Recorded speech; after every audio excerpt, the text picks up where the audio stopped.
Hello everyone, welcome back to my channel. Today we are talking about Sense and Sensibility, the feature film from 1995 directed by Ang Lee. We will go through all of the plot points and compare them to the source material, meaning the novel by Jane Austen, first published in 1811. Should you feel like brushing up on your Sense and Sensibility knowledge before this, you can always watch my extensive plot summary. Link is in the description. I will be referring to that video quite a bit here, but it is not mandatory to have watched it beforehand. With all of that being said, why don't you prepare yourself some nice tea or any other beverage of your choice, like I have here. And I also have some dry and boring biscuits with me today. So if you have any of those laying around, why don't you bring them along as well? Let's get started, shall we?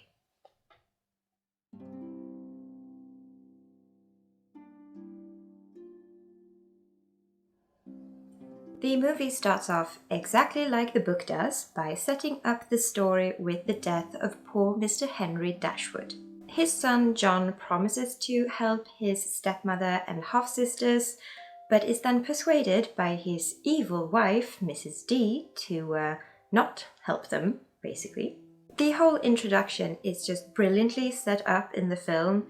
It just shows us what's happening rather than telling us by narration. The book isn't very scene-heavy in the beginning at all, so you're kind of forced to use your imagination. The film makes up for this by creating a lovely introduction, especially in regards to the budding romance between Edward and Eleanor. He's presented as shy but genuine and even quite charming and sweet. In several scenes we see him play with youngest sister Margaret, which endears him even further to Eleanor. We even get an emotional moment when Marianne plays their father's favorite music on the piano, which makes Eleanor cry, and Edward comforts her. Again, none of that is in the book. There's only some vague narration about Edward and Eleanor hitting it off, basically, so I think this is a great change for the film. There are some things as well that are more subtle in the book. Like when Marianne expresses her criticisms of Edward being dull, she does so in private to Eleanor. But in the film, Marianne also openly criticizes Edward in front of everyone. It's less realistic, but I suppose it makes things a bit more exciting. The same thing goes for when their brother's wife, Mrs. D, makes a hint that she is working to ensure that her brother makes an advantageous marriage. Well, in the film, she tells Mother Dashwood outright that Edward will be disinherited if he marries for love. It's very blunt. It's almost a bit comical. All that's missing is her having a mustache to twirl. The last difference I want to point out in the beginning of the film is the scene between Eleanor and Edward, where he tries to tell her something important, but he takes too long and they're interrupted. It's a great addition in the film, as it somewhat helps to improve Edward's character. More on that later, but if you've seen my previous video on Sense and Sensibility, the book, then you probably know what I'm referring to.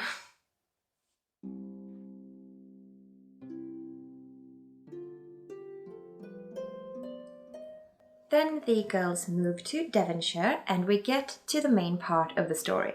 The film decided to make their new landlord, Sir John Middleton, a cousin of Mother Dashwood's, which is fine, but they also made him a widower. In the book, his wife, Lady Middleton, is very much alive, and they also have 2 or 3 children. It makes sense though, as Jane Austen's novels tend to have way more characters than what fits within a feature film runtime. Then the film gives us a meet-cute between Colonel Brandon and Marianne. We learn that Marianne is openly uninterested in him from the start, and Colonel Brandon even points out himself that he's too old for her. I'm glad that they've added this. As I mentioned in my analysis of the book, I find Brandon's interest in her rather creepy, since she's made it clear from the start she wants nothing to do with him, and she's 16 and he's 35. So there's also that.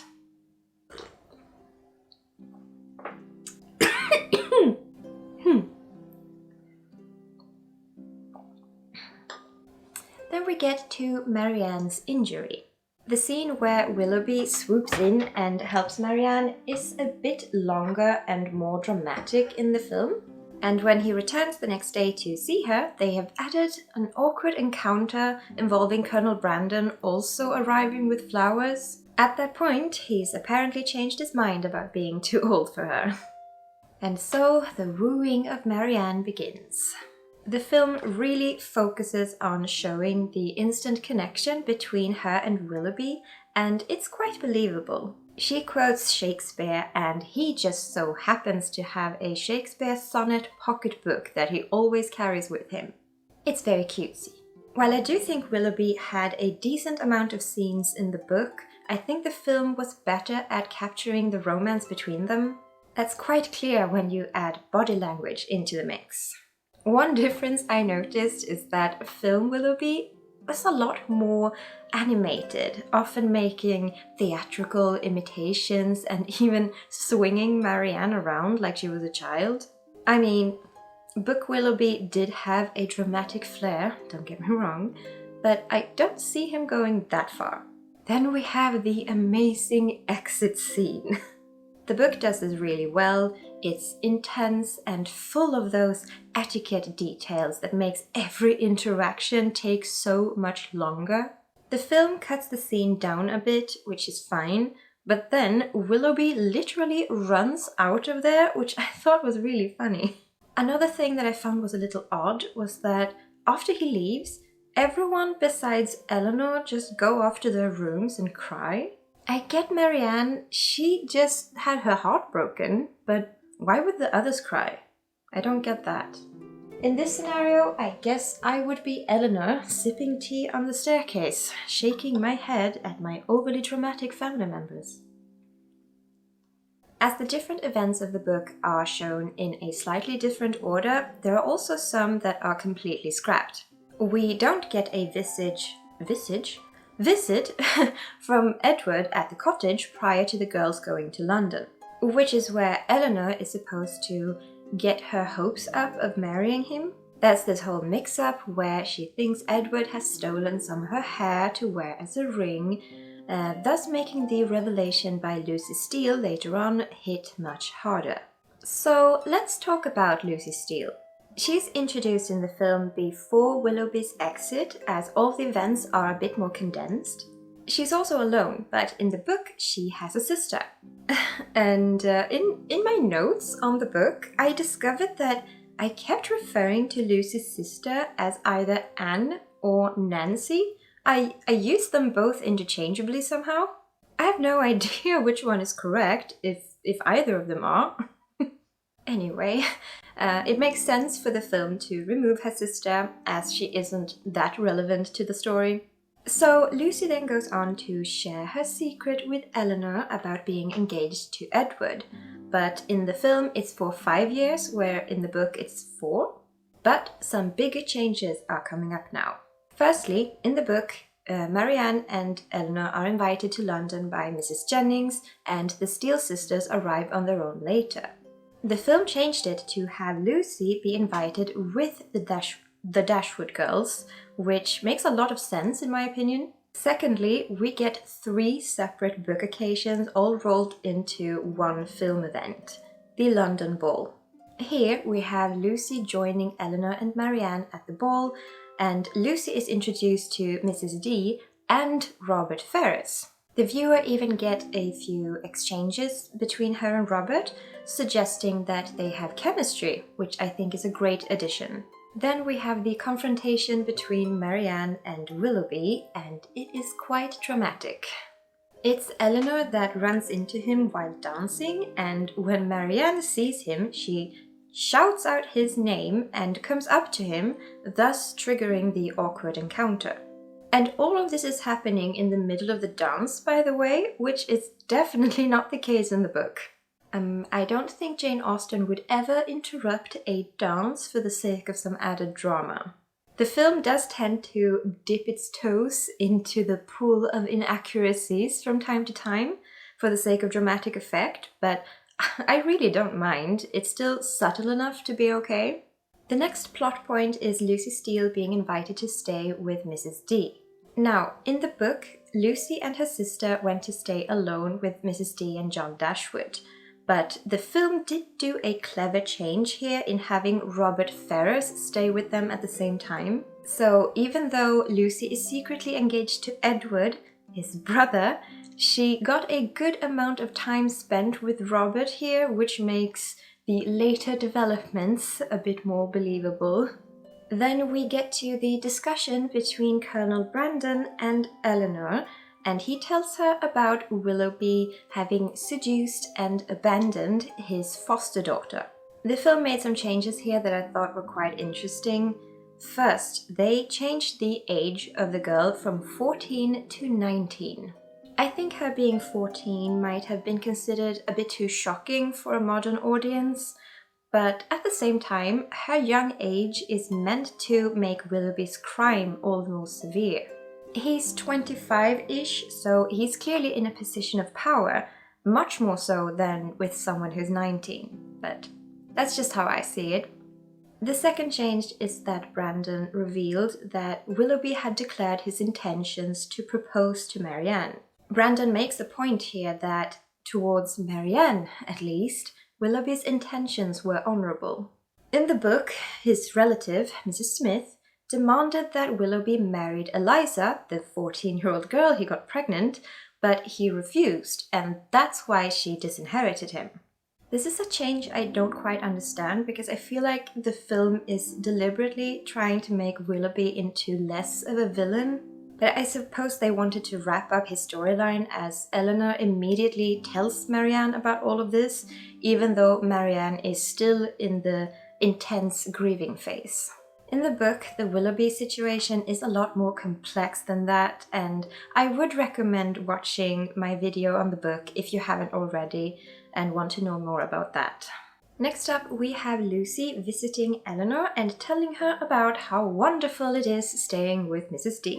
This is where Edward makes an unexpected appearance, thus creating a very awkward encounter. This scene is overall very book accurate, but we also have the added bonus of some shady looks from Lucy as she seems to notice the attachment between her fiancé and Eleanor. I thought that was a nice addition as it's not super clear in the book when Lucy realizes this. After this, we finally get to the point where Film Lucy, thinking that she has Mrs. D's friendship and support, chooses to tell her about her and Edward's engagement. In the book, it is Lucy's sister that spills the beans, and this is told to the reader in retrospect. But in the film, you have a front row seat to this interaction, and I love this scene. As Jane Austen didn't show us how this interaction played out in the book, the filmmakers had the opportunity to be creative. I don't know if Mrs. D pinching Lucy's nose was in the script or improvised by the actors, but I find it absolutely amazing. It gets an A+ from me. So the secret is now out, Edward gets disinherited when he refuses to break the engagement, and Brandon offers him a parish on his estate for when he's finished with his ordination. Eleanor and Marianne then come with Mrs. Jennings to her daughter's country home, which just so happens to be super close to Willoughby's house. Imagine the coincidence. In the film, Marianne wanders off as they arrive and stands in the rain, watching Willoughby's home. It's very distressing. She then ends up being rescued by Colonel Brandon, who carries her back to the house for no other reason than her being cold. Just after this, Marianne gets very ill. The setup to this is very dramatic compared to the book, where they all go for a little walk and over the course of a day or two, Marianne develops an illness. But regardless, Marianne is now hovering between life and death pretty much, and it's very sad. It is emotional in the book as well, but I think the film did it slightly better. Eleanor is so devastated as she sits by her sister, kissing her hand, begging her not to leave her. She's crying, I'm crying, it's all very sad. I need a snack break. Colonel Brandon offers to go and bring their mother, and he returns with her already the next morning, just in time for Marianne to improve. This is actually my biggest disappointment with the film, because in the book, Eleanor gets an unexpected visit during the night from a drunk Willoughby who goes on to tell the whole story from his perspective.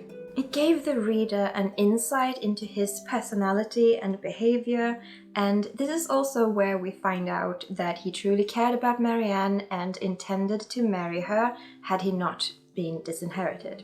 I just think this is such an important scene for the story as a whole, and I feel like it's a bit incomplete without it.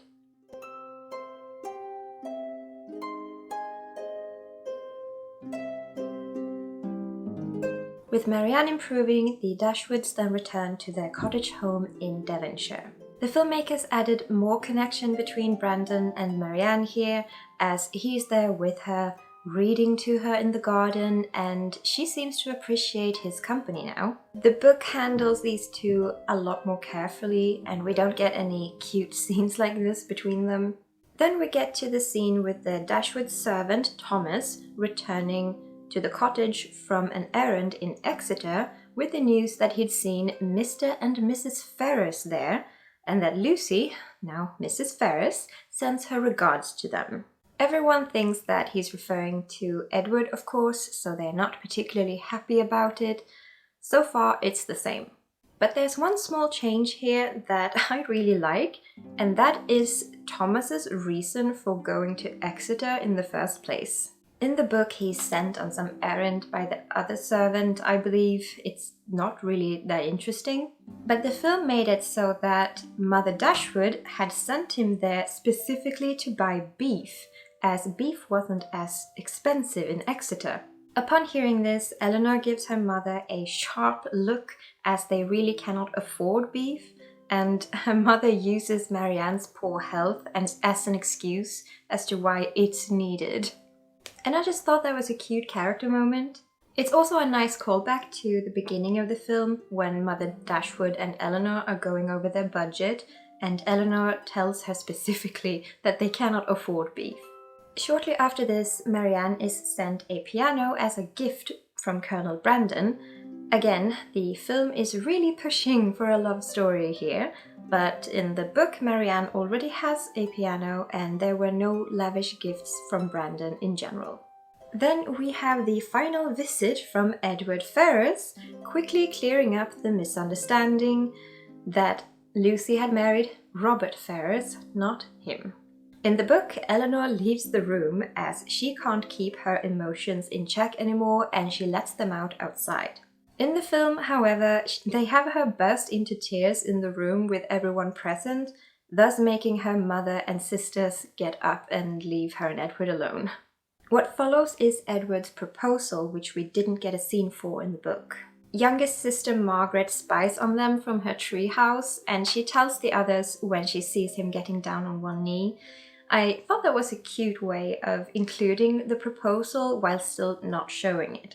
The final scene is the wedding between Brandon and Marianne, and I actually thought it was a double wedding with Edward and Eleanor as well, but as I was researching information about this film, I found that that is apparently a common misconception, that Edward was just the wedding officiant and him and Eleanor were already married off screen. So it is more book accurate than I initially thought, as the book has Eleanor and Edward marry within about 6 months, whereas Marianne takes about 2 years to warm up to Brandon. But yeah, on a hill nearby, we see Willoughby on his horse watching from a distance. This wasn't in the book, but I don't mind this addition as it makes sense for his character to do that. He does love the melodrama, and the whole point of his arc, kind of, is his suffering in seeing the woman he loves marrying his rival. So yeah, that's the end of the film.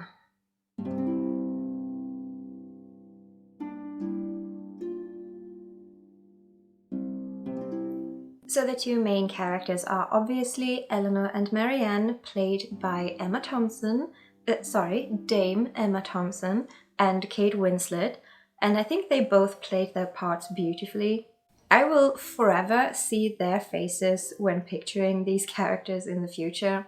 Alan Rickman as Colonel Brandon is, it's decent. I mean, Alan Rickman is always amazing, but I still don't buy into the romance between Brandon and Marianne, so I think maybe I would have preferred someone a little younger in this role. It doesn't exactly help that Kate Winslet is like 19 when they filmed this, so, you know.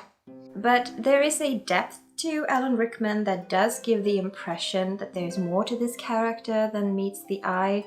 He's supposed to have a tragic backstory, so for that purpose, it is a good casting choice. Now, there is one character that really surprised me in the film, and that is Edward. If you've seen my video on the book, then you know that I am not a fan of Edward, which is why it's strange to me to see him so charming in the film. I mean, yes, Hugh Grant is very charming in the role, but I also noticed some script changes that were clearly meant to give Edward a bit more personality. Like in the beginning, when he's visiting the Dashwoods at Norland Park, we don't have any book scenes for him, so it was just free rein for the filmmakers. Here he talks about wanting to be a clergyman and give very short sermons, thus being open from the start about not being ambitious, but also owning it by adding some humor to it. He's also visibly awkward around people, like when he's fiddling with figurines on the mantelpiece and accidentally sits down on someone's embroidery. I just really like film Edward. He doesn't have that much screen time, but what he does have is great. I don't have that much to say about Greg Wise as Willoughby, other than I think he did a great job. He really gave the character some over-the-top dramatic mannerisms, as I've mentioned earlier, and this worked really well in my opinion. It makes the contrast between him and Brandon all the more striking. A fun fact is that while I was researching this video, I found that Greg Wise actually plays Lord Mountbatten in The Crown. I'm usually quite decent at recognizing actors from other roles they've done, but I didn't this time, and I thought that was a fun discovery. Another fun fact is that Greg Wise and Emma Thompson met on this production and are actually married to this day, so that's quite nice. In general, Sense and Sensibility isn't as much of a comedy as some other Jane Austen stories. It's more drama-focused, with grief and heartbreak taking the center stage. So we need side characters that give it that extra spark of humor, which is why a big part of the charm in this film comes from the supporting cast. There are some excellent performances here, my favorite one being Harriet Walter as Mrs. Fanny Dashwood, or Mrs. D as I like to call her. This character is selfish to the point of farce, and it's just amazing to have an actress play her with so much natural charisma. Another fun fact, Harriet Walter was also in The Crown, playing Clemmy, the wife of Churchill. I just adore Harriet in everything I see her in. Then we get some comic relief from the magnificent Mrs. Jennings, played very enthusiastically by Elizabeth Spriggs. She portrays this character perfectly. She is nosy and a meddlesome gossip, but ultimately she has a heart of gold. Any scene that she's in immediately becomes more cheerful. The same goes for her on-screen son-in-law, Sir John Middleton, played by Robert Hardy. He gives off strong, cozy uncle vibes for me. They're both always close to laughter as well, and I feel like they're meant to be a little over the top. Another one always close to laughter is Mrs. Palmer, who's Mrs. Jennings' daughter, played by the amazing Imelda Staunton. I know I haven't mentioned this character much in either my book summary nor the film summary, and that's because she doesn't have much of an impact on the story itself, but she's still great as a comic relief character. And I just have to mention that apart from Emma Thompson and Alan Rickman, these last three actors I mentioned were also in the Harry Potter films. Robert Hardy as Cornelius Fudge, Imelda Staunton as Dolores Umbridge, and Elizabeth Spriggs as the Gryffindor portrait, the Fat Lady. And last but not least, Gemma Jones, who plays Mother Dashwood, is also in Harry Potter as the character Madame Pomfrey. So unless I've missed someone, that makes 6 of the main cast being in the Harry Potter films. And I just thought that was a fun little anecdote.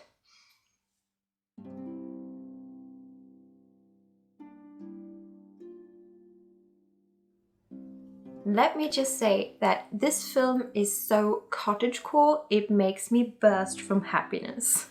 The Dashwoods literally move into a country cottage and it's so beautiful. I completely understand why the filmmakers changed the timeline a little to have the story set during spring and summer, because in the book, the majority of the story takes place during the winter season. But winter can be so grey and dull, especially when there's no snow, so this was a great change. It makes all the outdoor scenes look so much more vibrant and pretty. And I personally adore all the cottage interiors as well. I just love the greyish floors and washed wall colour. The whole aesthetics of this place just really tickles my fancy, as you say. But the other more lavish locations are very nice as well, of course. I mean, the English countryside has quite a few manor houses, many of which have appeared in various period dramas. But I honestly never get tired of seeing them.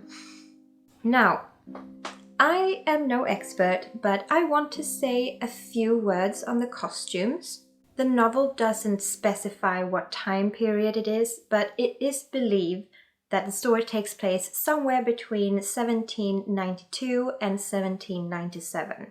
This would fall under the neoclassical age in terms of fashion, which is the beginning of what is commonly known as the Regency era.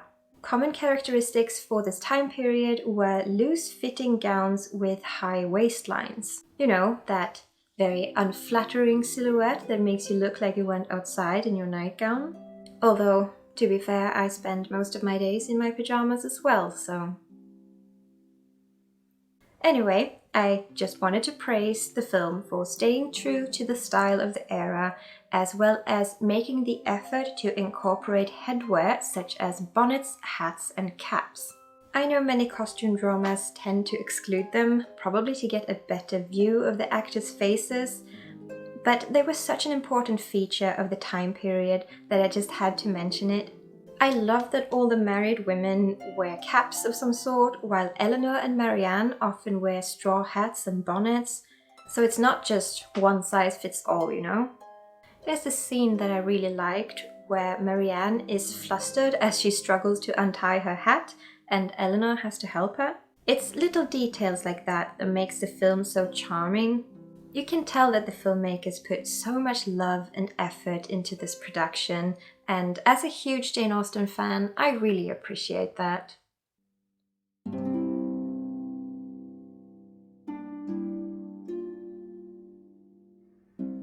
If you can't tell already, I absolutely adore this film, and I would recommend it to anyone who enjoys Jane Austen or period dramas in general. I do know that there is a miniseries of Sense Sensibility as well. I think it's from 2008, if I'm not mistaken. And I haven't seen that yet, but I will once I find it. It's definitely on the agenda. I want to know what all of you watching think of this film. Have you seen it? Have you read the book? What do you think? Let me know any and all of your thoughts down in the comments. If you enjoyed this video, it would be very helpful if you subscribed and hit the like button, as it doesn't just let me know that you liked it, it also lets YouTube know that the video is good and deserves more exposure, which is very helpful for a small channel like mine. Commenting is, of course, also super helpful. Thank you all so much for watching today, and I hope to see you back next time.